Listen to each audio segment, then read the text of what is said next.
Good morning, you guys. So another day, another adventure. Today I am going to be headed to the junkyard because an EF just came in, a wagon specifically. And you know me, when emails from Row 52 says there's a wagon in the yard, I dash right out of my bed, straight into the car, straight to the yard. I looked at the picture. It's a tan wagon. It's fairly clean. The fenders are really clean, and you can already see I got wagon fenders for days.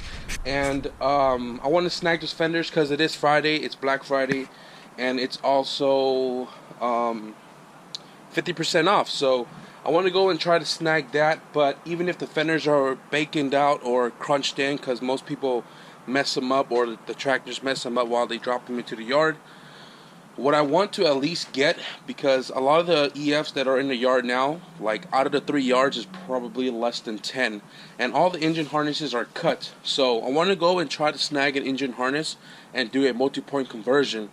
I haven't really talked about it yet, or at least not much of it, but when I get back I'll talk to you guys more about the blue wagon and what's going to be happening.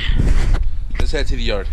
Get your car ready for the holidays and look for Santa. Hey! This Friday, Saturday, and Sunday for 3 days only, all seats and tires are just $15 and every part is 50% off at Pick and Pull. It's stupid packed out here.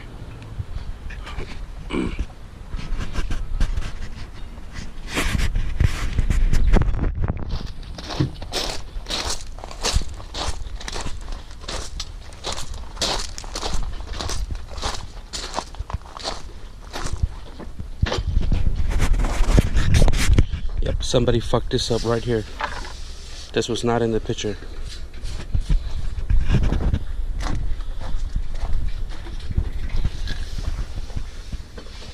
It's a footprint.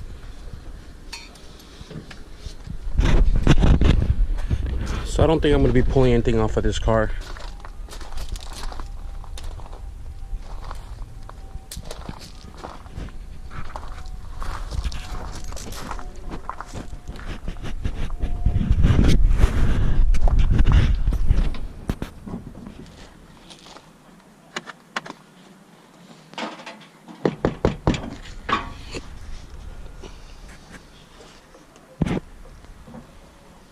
Full carbon fiber in and out. Somebody painted over it.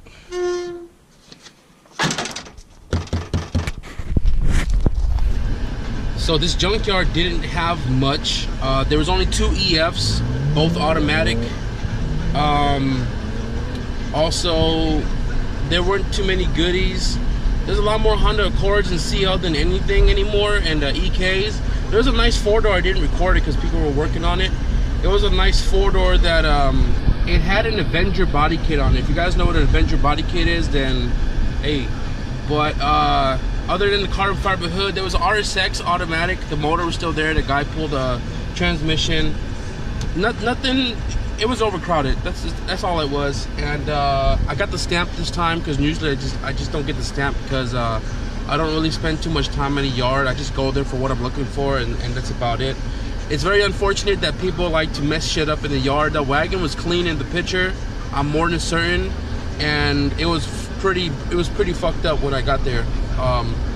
But since I'm on my way home now, I'm probably going to stop by the yard near my house just because I got the stamp, just to see what they got over there. But headed over there now, so let's see what's good over there.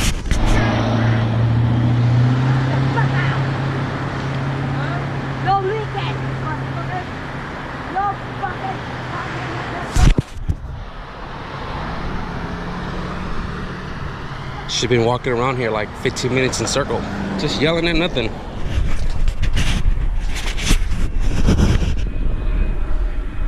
Automatic H.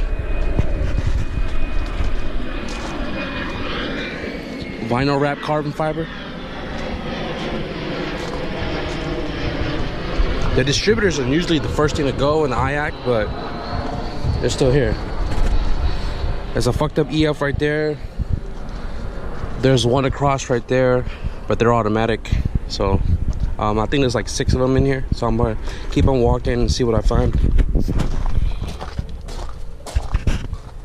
Damn, Mike, if you ever watch my videos, bro, look at this roller. Chopped.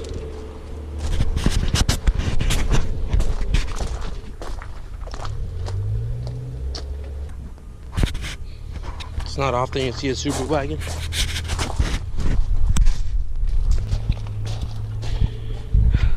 That's a GSR intake manifold.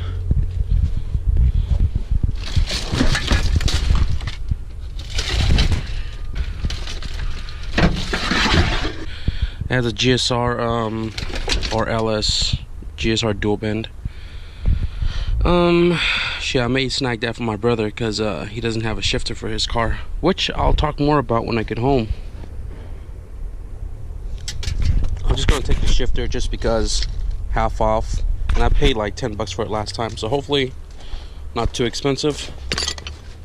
Plus, I'd rather have a dual bend rather than a single bend on the other motor. And it's the same shifter I have in my CRX, so should feel good for him. This H is still here. So for my B series motor, when I got the head, it didn't come with any of these bolts. I'm not 100% sure if they're the same or not, but I am going to be pulling all these 12s off, and then I'm going to measure it according to Honda's 8x50 length on the website. And if these are the same, then I'm going to use that for my head. Since there's nothing really, interesting here, I'm actually just walking around and collecting bolts from my my bolt bin. So I'm gonna grab a few of these 12s. I've grabbed a bunch of 10s already. We'll snag these for sure and continue walking. There's a 4-door right there. I hope it's manual so I can pull the harness out. There's still about 3 more rows of import, and they're filling up a new row right now, and I want to go check that out before I get on out here. But first, pull these motherfuckers. I finally found a manual, but they just snipped it right there and right there and right there. Hella bunk. Okay, so this sedan right here I crossed by earlier, and it was also an automatic.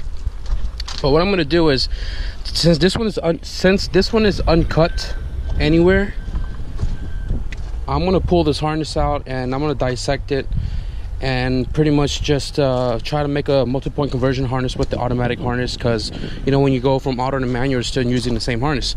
Anyways, so I got some Power CRX mirrors for sale, and they're just a mirror with the switch.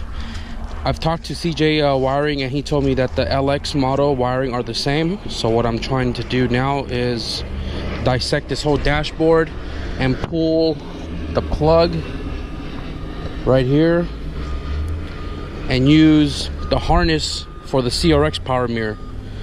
So when I sell the CRX power mirror, it's pretty much plug and play for the new owner. So I'm gonna go ahead and start tearing this apart, as well as maybe the engine harness, and get on out of here, because that's pretty much it here. So this is what I'm talking about. Somebody took off the cylinder head and did not cut anything. They even took all of this out. Normally people would cut that out. Thankful for people like these. So now I can just take off these injector clips, and I already pull off the harness from the other car, except the power mirror harness, because that thing, the whole front firewall harness had to come out. But more 10 mil for me. I'm gonna pull that out and get on out of here. It's getting dark.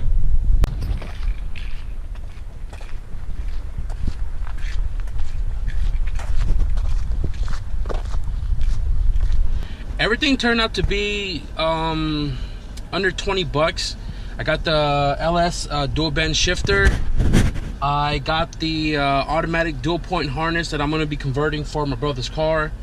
I also went to an OBD1 EG and snagged the injector harness with the resistor wires and all of that. It's easier to get the wires already ran to the resistor box or to the resistor box delete itself. Saved me time to try and run all individual to each injector or whatever, and I paid for that. I don't think they charged me for it, because I told him it was half of a half harness, and he just kind of like, yeah, I don't know what to put in the system for it. So overall, it was not a super success, because I wanted those wagon fenders, but then again, I'm not in a position to buy those fenders anyways. I wanted the harness, but I was looking for a manual harness, but I ended up just snagging automatic one instead. Even it was clean, it was uncut, so that's good.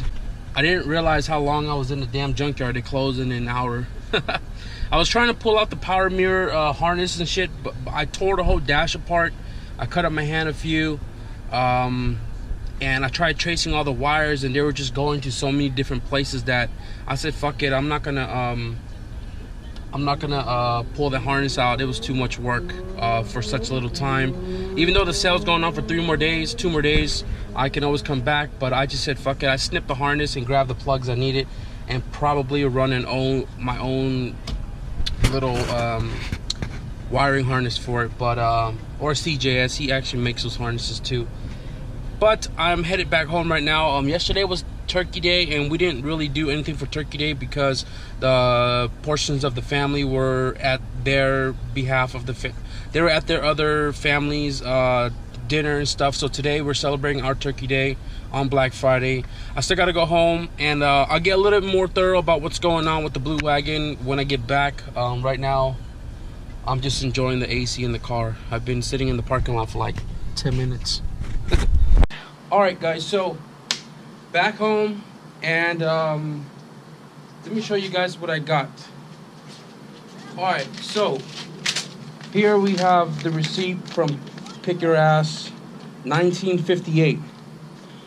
I'm satisfied. Harness was $12.99. Usually the $25 is usually what I pay for them.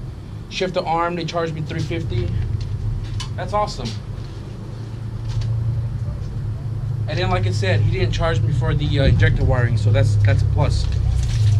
So here you got the dual point automatic harness. The only thing different between this one and manual transmission is the reverse light switch is not on here, and the what is it?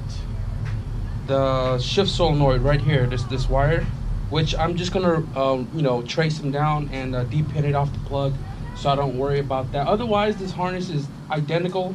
I may in the next 2 days go over there and grab whichever uncut harness there is still left in the yard, so I can pre-convert them and maybe flip them on the side like I used to. I'll put a little picture here if I can find it of a whole bunch of harnesses that I used to make and sell. He didn't charge me for this injector wiring.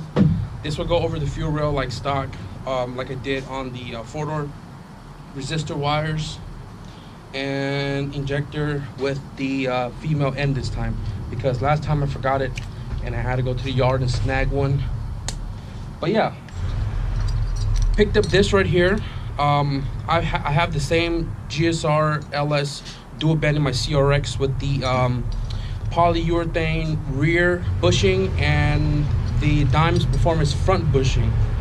I've heard a lot of horror stories with running the Dimes or a billet front and rear shifter bushing and destroying the back half of the stabilizer bar on the shifter, so I don't run one. But nonetheless, it's a solid setup in the CRX, or when it was in the CRX. It's buried under a whole bunch of shit. So I have this in my car. My brother has the BWR billet bushing, and also the half sport, so it's going to be almost identical to my shifter setup. Now let's get to the best part. All right, I have a B20VTEC right here that my brother picked up from my cousin. He's gotten ref after ref after ref, and I honestly think it's just his tinted windows, like it's limo. But he wanted to put a stock motor back in his car, enjoy driving the car without getting popped for a modified engine. But anyways, so me and my cousin assembled this motor for his car a long time ago. It's really healthy. It's got a lot of new seals. It's got a new clutch, stock head, stock block. It was dynoed. I don't remember what it made, but we do have the matching ECU for it right here as well. The only thing I still got to go pick up is the VTEC sub harness right here, because we left it on his engine harness, which he's going to retain for his LS swap. But this right here is going to be going into my brother's, you know, the Blue Wagon. And I ordered yesterday the AC bracket. He has a Satan, so I got the innovative bracket, which if you guys remember back at my wagon, I had an AC with a B20VTEC in there as well. So kind of reliving my day a little bit. And you know, if you guys knew, back in the day, my brother also had another brown wagon that had a B20VTEC as well. So the goal, B20VTEC with AC in that car. And so like I said, it's gonna be pretty cool. He already has my Skunk 2 Pro 2s in there. When my spherical rear setup goes into the CRX, I'll have the Skunk 2 alert control arms and so on and so forth. I have the spherical rear trailing arm bushing, so I have brand new Pro things for trailing arms for his car. So his whole rear end is gonna be changed out. His front, probably going to do that along the way, the bushing, the sway bar bushing, so on and so forth. Want to stiffen up his chassis a ton more, and the car will definitely be enough to road race. Okay, so if you guys remember a few videos back, I mentioned that we were going to change plans and make that into a road race car. There you have it, guys. So what I'm going to do the rest of my day is finish cleaning the garage, and I'm going to keep organizing a lot of the stuff. Like I was supposed to go to Home Depot, but I'm pretty grimy. Buy like a tote for like my electrical stuff. I buy another tote for all my AN fittings and stuff for fuel line, brake lines and stuff. Get those all nicely organized, like this guy right here. Some beef jerky. Anyways, but yeah, so hopefully today I can button up the garage a ton more. I got a special place for the hood. So yeah, that is the plan for the wagon. I hope you guys stick around for that, because it'll definitely be a fun one. But that pretty much sums up this video, honestly. Again, you know, like I said, guys, B20VTEC in the making real soon for the wagon. Definitely stick around, subscribe, hit the notification button to keep posted on that car. And if you guys like this video because of that crazy lady at the pick and pull, smash the like button, subscribe for more updates, and I will see you guys in the next video. Chinese and turkey. Peace. My niece and nephew were like asking me to make a video on this hot chicken flavor ramen noodle thing, and I've seen a lot of reviews, a lot of videos on YouTube with people doing this, and it looks terrifying, honestly. I have no tolerance for freaking hot stuff anywhere other than home. But even then at home, I don't even really like eating hot stuff, because, you know, I'll be spending too much time in the bathroom. If you guys want to see us do this, me, my nephew, and my niece, leave a comment below and let us know if you guys want to see this type of deal. I am really not looking forward to it. But if you guys want to see my face turn hella red, leave a comment below and let me know what you guys think.